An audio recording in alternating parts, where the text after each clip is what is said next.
ఎన్టీఆర్ జెండాను ఎగరేసిన ధీరుడా, 5 కోట్ల ఆంధ్రుల ఏకైక నాయకుడా, చంద్రబాబు నాయుడా, జయ హో జయ హో జయ హో. అందరికీ నమస్కారం. నా పేరు కుద్దూస్, నేను మ్యూజిక్ డైరెక్టర్ని.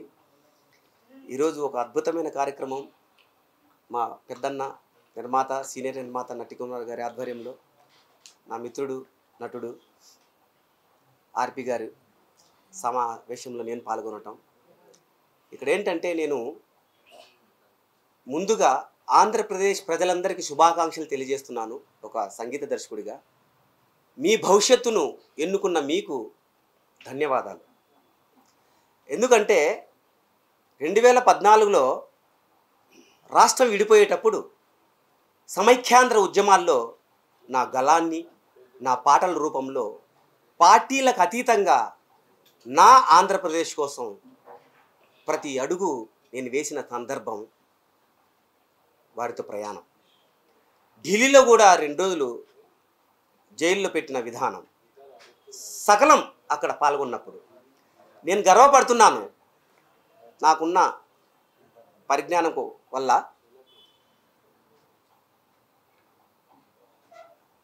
భోగాపురం, కొత్తపట్నం, అలాగే వైజాగ్ స్టీల్ ప్లాంట్ 32 మంది ప్రాణ త్యాగం. వైజాగ్ స్టీల్ ప్లాంట్, ఆ స్టీల్ ప్లాంట్ని కూడా ఉన్న గత ప్రభుత్వం మన ఆంధ్రుల కోసం పోరాటం చేయని విధానం చాలా బాధేసింది. ఈ ఎన్నికల్లో, ఈ రిజల్ట్లో విజయం సాధించింది ఎవరయ్యా అంటే, నాకున్న పరిజ్ఞానం వల్ల నేను చెప్పేది, డ్రింక్ చేసేవాళ్ళు, మందుబాబులు, చదువుకున్న యువత, డ్రింక్ చేసిన మద్నుబావులు, అట్ ద సేమ్ టైం భావితరాల భవిష్యత్తు కోసం ఆలోచించే విజ్ఞానులు అని నేను ఘంటాపదంగా చెప్పగలను. ఎందుకంటే ఎన్నో పాటలు చేసాం కళాకారులు. ఆ పాటల రూపంలో గత ప్రభుత్వం మా సినిమా పరిశ్రమని, నటులని అవమానపరిచింది. వారిని పిలిచి, ఇంటికి పిలిచి, కార్లు అక్కడ పెట్టి నడుచుకుంటూ వచ్చి, ఎందుకు ప్రపంచానికి హీరోలుగా పరిచయమైన నా తెలుగు సినీ పరిశ్రమ, హీరోలు, నిర్మాతలు, సినీ పరిశ్రమను కూడా ఒక మంచి ఉద్దేశంతో ప్రభుత్వంతో సత్సంబంధాన్ని నెలకొల్పుకోవాలని వారు ప్రయాణం చేసినప్పుడు వారిని ట్రీట్ చేసిన విధానం ఒక సంగీత దర్శకుడిగా నాకు కలత చెందింది, చాలా బాధేసింది. సరే, ఏదేమైనా మా సినిమా పరిశ్రమ కళాకారులం దేవుడి ప్రసాదం. అందుకే అంటాను, సాంస్కృతిక శాఖలో, టూరిజం శాఖలో నిజమైన కళాకారుల ఆలోచన విధానంతో ఉన్న వాళ్ళు ఉండాలి. ఇప్పుడు రాబోయే ప్రభుత్వంలో నిజంగా కళల యొక్క ఔన్నత్యం తెలిసిన వాళ్ళు ఉండాలి. ఒక కళాకారుడికి నా ఆలోచన అది. మ్యూజిక్ అకాడమీ, సంగీత అకాడమీ చైర్మన్గా కావచ్చు, టూరిజం శాఖలో కావచ్చు. ఎందుకంటే ఈ సబ్జెక్టు ఒక కళాకారుడికి మాత్రం నేను స్పందిస్తున్నా. కాబట్టి ఏదేమైనా కొత్త ప్రభుత్వానికి, చంద్రబాబు నాయుడు గారికి, దానికి సహకరించిన పవన్ కళ్యాణ్ గారికి, వెన్నుంటి అడుగులు వేసి మోటివేషన్ చేసిన కేంద్ర ప్రభుత్వం బీజేపీకి ధన్యవాదాలు, కృతజ్ఞతలు తెలియజేసుకుంటూ, భవిష్యత్తు యువత, మీకు మంచి రోజులు వచ్చాయి. ఖచ్చితంగా అందరూ బాగుంటారు. ప్రతి పని చేసేటప్పుడు ఈ ప్రభుత్వం ఆలోచించి నిర్ణయాలు తీసుకుంటుందని ఆశిస్తున్నాను. సర్వే కళ సుఖినో భవంతు. ధన్యవాదాలు. ఈరోజు జగన్మోహన్ రెడ్డి గారు చెప్పినట్టు దేశం మొత్తం ఆంధ్రప్రదేశ్ వైపే చూస్తుంది అని లండన్ వెళ్తూ ఐపాక్ అభినందన సభలో చెప్పిన మాట నిజమైంది. చంద్రబాబు నాయుడు గారు, పవన్ కళ్యాణ్ గారు కూటమి దేశం గర్వించదగ్గ. ఈరోజు దేశంలో ఏమవుతుందో, దేశంలో ఎన్ని వస్తున్నాయో మర్చిపోయి ఆంధ్రప్రదేశ్లో మొత్తం టోటల్గా మాట్లాడుకునే విధంగా రాష్ట్రంలో కనివిని ఎరగని మెజార్టీతో ఒక్కొక్క సీటు గెలుస్తుంటే 30,000, 40,000, 50,000, 70,000 పైచిలకు మెజార్టీలతో జనాలు ఒక కసితో గవర్నమెంట్ని ఓడించడానికి ఏ ఓటు అయితే వేశారో ప్రతి ఒక్కరికి, రాష్ట్ర ప్రజలకు అందరికీ కూడా పేరు పేరున పాదాభివందనాలు, ప్రత్యేక కృతజ్ఞతలు. ఎందుకంటే మేమందరం మొత్తం టోటల్గా ఆర్పీ గారు అవ్వచ్చు, అందరం కూడా చంద్రబాబు నాయుడు గారు రావాలా, పవన్ కళ్యాణ్ గారు రావాలా, లేకపోతే పాలన మేము ఒక పార్టీ రావాలా, పార్టీ ఓడిపోవాలా కాదు. రాష్ట్రంలో ఈరోజు అంధకార పాలన, రౌడీజం పాలన, ఒక సైకో పాలన పోవాలి. చంద్రబాబు గారు రాజధాని రావాలి, రాజధాని కట్టాలి. విశాఖపట్నం ఫైనాన్షియల్గా ఒక సినీ హబ్గా మొత్తం డెవలప్ అవ్వాలి. రాష్ట్రం మొత్తం టోటల్గా 5 సంవత్సరాలు అధోగతి పాలు అయిపోయింది.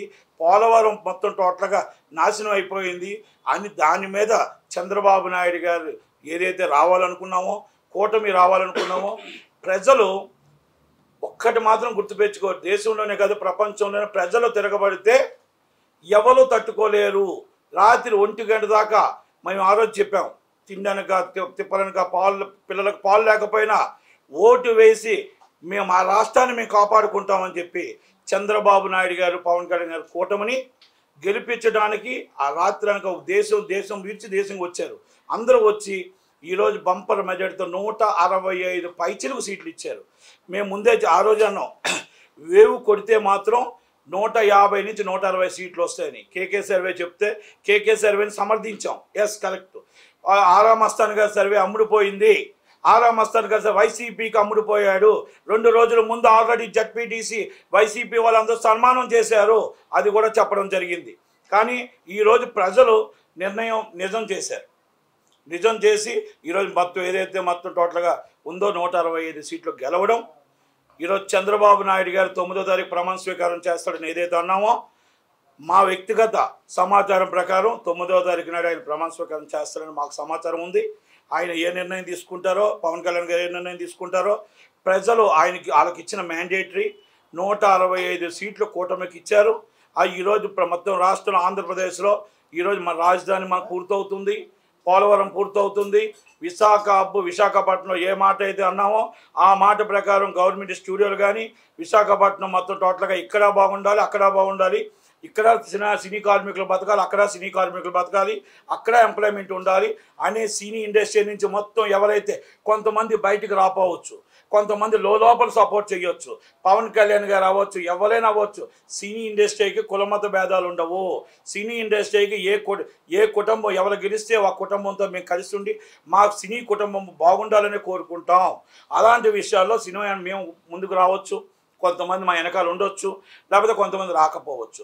కానీ ఏ మాట చెప్పినా మా సినీ అభివృద్ధి కోసం చంద్రబాబు నాయుడు గారు, లోకేష్ గారు ఏ మాట అయితే ఇచ్చారో ఆ మాట గారు కట్టుబడి ఉంటారు. కట్టుబడి మా ఇండస్ట్రీ బాగుంటుంది, మా ఇండస్ట్రీ కూడా ఈరోజు నిలబెడతాం.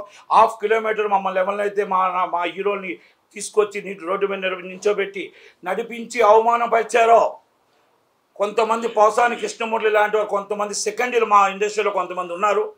కొంతమంది అనొద్దు, ఆడపిల్లలు మేము గౌరవిస్తాం కాబట్టి మొత్తం టోటల్గా కొంతమంది ఒక అమ్మాయి అయితే హీరో, ఒక యాంకర్ అయితే అన్నది ముసలి నక్క ఇంకో ఏదో మాట్లాడారు. నేను ఒకటే చెప్తున్నా, మీ తల్లిని తండ్రిని ఆ ముసలి నక్క కింద మీరు చూస్తున్నారా? తల్లి శ్యామలమ్మ, నేను ఒకటే అడుగుతున్నా, ఇప్పటికీ కూడా మీకు నేను ఒక ఆడపిల్లగా, ఒక ఇండస్ట్రీలో ఒక ఆర్టిస్ట్గా మీకు ఒకటే చెప్తున్నా, మీ తల్లిదండ్రులు ఇచ్చిన పెంపకం అయితే మా తల్లిదండ్రులు మమ్మల్ని ఇచ్చిన పెంపకం ఏంటో తెలుసా? మేము ఎదుటి వాళ్ళకి గౌరవించడం, చంద్రబాబు నాయుడు గారిని, పవన్ కళ్యాణ్ గౌరవించడం. అప్పుడు 14 సంవత్సరాలు చీఫ్ మినిస్టర్ చేసిన వ్యక్తికి నువ్వు ఈ విధంగా మాట్లాడావంటే మీ తల్లికి ఇస్తున్న మర్యాద ఏంటో, మీ తండ్రికి ఇస్తున్న మర్యాద ఏంటో, అలాగే నువ్వు అంత టోటల్గా మీ తల్లిదండ్రులు నేర్పించిన సంస్కారం ఇది, అది నీ విజ్ఞతగా వదిలేస్తున్నా. ఇలాంటి వాళ్ళని మనం సినిమా ఇండస్ట్రీలో మన అవసరమా అనేది నిర్మాతలు కూడా ఆలోచించుకోవాలి. ఎందుకంటే నేను ఒకటే, మాకు మీలాగా నేను అనడం నాకు వచ్చు, కానీ మాకు సంస్కారం అడ్డు వస్తుంది కాబట్టి మేము మీకే వదిలేస్తున్నాం విజ్ఞతకి. ఒకటి పోసాని కృష్ణమూర్తి గారు చెప్తున్నాం, వ్యక్తిగతంగా ఎన్నో వ్యక్తిగతంగా వెళ్ళాడు. ఆయన ఏమన్నాడంటే, నేను సంపాదించుకున్న డబ్బు అన్నాడు. ఎవరు సంపాదించుకున్న డబ్బో త్వరలోనే గవర్నమెంట్ వస్తుంది. ఆ గవర్నమెంట్ ఫామ్ చేసిన తర్వాత అందరి మీద ఎంక్వైరీ నడుస్తుంది. అలాగే ఎంఈవి సత్యనారాయణ గారు మన నిర్మాత అవ్వచ్చు, విశాఖపట్నంలో వచ్చిన భూములు లాక్కున్న భూములు కానీ అన్నీ కూడా ఆయన మీద వాళ్ళ భార్యను కిడ్నాప్ చేసి 48 గంటల కేసులు ఓపెన్ చేస్తాం. ఆయన మీద తీసుకున్న చర్చ్ ల్యాండ్లో, ఒక బోర్డు ల్యాండ్లో అన్నీ కూడా అంతా కూడా మొత్తం రివోక్ చేసి కేసులు రిజిస్టర్ చేయించి ఎంక్వైరీ చేసి ప్రజల సొమ్ము రాబెట్టడానికి చంద్రబాబు నాయుడు గారు వెనకడుగేయరు. చట్టం తన పని తాను చేసుకుంటూ వెళ్ళిపోతుంది. సజ్జల రామకృష్ణారెడ్డి గారు 100% ఊరు దాటి వెళ్ళిపోతాడు. ఆయన మొత్తం లుక్అవుట్ నోటీసులు ఇవ్వండి, ఆయన మీద ఇమ్మీడియట్లీ అరెస్ట్ చేయండి. ఆయన మొత్తం టోటల్గా కీలక వ్యక్తి, కొన్ని గొడవల్లో కీలక వ్యక్తి, కొన్ని అల్లర్లో కీలక వ్యక్తి. పోలీసులకి మేము ఇంటిమేషన్ ఇస్తున్నాం, దయచేసి ఆయన బయటికి వెళ్లకుండా కాపాడండి, ఆయన మీద యాక్షన్ తీసుకోండి. దీనికి మూలకారకుడు సజ్జల రామకృష్ణారెడ్డి గారు. ఎందుకంటే కొన్ని విషయాల్లో వివేకానంద రెడ్డి గారి విషయాల్లో వచ్చి చాలా చాలా చాలా ఉన్నాయి. దాని మీద ఎంక్వైరీ నడిపించాలి. ఒక ఆడపిల్లని, ఎవరైనా ఆడపిల్లే, మన ఇంటి ఆడపిల్ల వస్తే ఆడపడుచుకు ఛార్జ్ పంపిస్తాం. కానీ శర్మిలమ్మకి ఇష్టం వచ్చినట్టు తిట్టి, ఇష్టం వచ్చినట్టు అవమానించి, అసభ్యకరంగా మాట్లాడిన వాళ్ళ మీద, సోషల్ మీడియాలో చేసిన వాళ్ళ మీద ఇమ్మీడియట్లీ యాక్షన్ తీసుకోవాలి. అదే మేము చెప్తున్నాం, రేపు వచ్చిన గవర్నమెంటు కక్ష సాధింపు చర్య కాదు, నిజాలు తేల్చి ఎంక్వైరీ చేసి యాక్షన్ తీసుకొని మన పాలన నడిపించాలనేది మా ఉద్దేశం. రెండోది, మనకు వచ్చినది ఒక అదృష్టం వచ్చింది. ఈరోజు సెంట్రల్ గవర్నమెంట్లో కీ రోల్ పోషించబోతున్నాం. మన సీట్లో ఆంధ్రప్రదేశ్ రాష్ట్రం కీ రోల్ పోషించబోతుంది.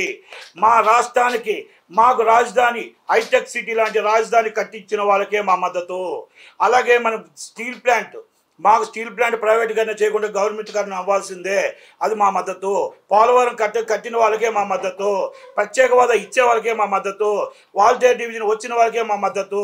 అది 100% మా ఆంధ్రప్రదేశ్లో చంద్రబాబు నాయుడు గారి నిర్ణయం. మా కీ రోల్ ఆయన పోషించబోతాడు. 100% మన రాష్ట్రానికి ఏం కావాలో, వనరులు కావాలో, ఎలా కావాలో ఈసారి మనం అన్నీ కూడా సమకూర్చుకొని మన గవర్నమెంట్కి మనం ఎవరికి సపోర్ట్ చేయాలా నిర్ణయం అనేది చంద్రబాబు నాయుడు గారి మీద, పవన్ కళ్యాణ్ గారి మీదకి వదిలేస్తున్నాం. రాష్ట్ర ప్రజలు అందరూ కూడా ఆయన నమ్మారు. ఆయన ఈరోజు మన రాష్ట్రానికి రావాల్సినవన్నీ కూడా తేవటానికి, చేయటానికి, ఎవరికి మద్దతు ఇవ్వాలో, ఎవరికి మద్దతు తెలపాలో, మన రాష్ట్రానికి ఎలా మనం కాపాడుకోవాలో, మన రాష్ట్రానికి ఎలా వనరులు తెచ్చుకోవాలో అది చంద్రబాబు నాయుడు గారికి మేము చెప్పాల్సిన అవసరం లేదు. కాబట్టి ప్రత్యేక ధన్యవాదాలు తెలియజేస్తూ, అడ్వాన్స్ కంగ్రాచులేషన్ చెప్తూ, చంద్రబాబు నాయుడు గారు, పవన్ కళ్యాణ్ గారు ఇద్దరికీ మేము అడ్వాన్స్ కంగ్రాచులేషన్ చెప్తూ, ఈ రాష్ట్రం బాగుండాలి అంటే చంద్రబాబు నాయుడు గారు రావాలి అన్నాం. ఈ రాష్ట్రం బాగుండాలంటే పవన్ కళ్యాణ్ గారు రావాలి అన్నాం. పవన్ కళ్యాణ్ గారి పాత్ర చాలా కీలకమైనది. పవన్ కళ్యాణ్ గారి పాత్ర లేకపోతే ఈరోజు ఈ రాష్ట్రంలో ఈ ఉమ్మడి ఓటు రాదు, ఈ ఉమ్మడి కూటమి రాదు. కనుక ఆయనకి ప్రత్యేక ధన్యవాదాలు. మా సినిమా ఇండస్ట్రీ నుంచి ప్రత్యేకంగా ధన్యవాదాలు తెలియజేస్తూ, ఈరోజు మా సినీ హబ్బు కోసం మీరందరూ సహాయం చేస్తారని, సహాయ సహకారాలు అందిస్తారని ప్రత్యేక ధన్యవాదాలు తెలియజేస్తూ, మా సినిమా ఇండస్ట్రీ కోసం మీరు ఎంత చేస్తారో మేము వేచి చూస్తూ ఉంటాం. Thank you very much. Lokesh గారు మరీ ప్రతి విషయంలో కూడా మాకు అండగా ఉన్నారు. మాకు అండగా మేము మీకున్నాం, మీరు మాకున్నారు. కనుక మీరు ఇచ్చిన మాట మాకు తెలుసు. కనుక మా ఇండస్ట్రీ కోసం మీరు ఏం చేస్తారో మీకోసం మేము వెయిట్ చేస్తూ ఉంటాం. Thank you very much. Thank you. జై చంద్రబాబు, జై చంద్రబాబు, జై పవన్ కళ్యాణ్, జై ఆంధ్రప్రదేశ్, జై అమరావతి.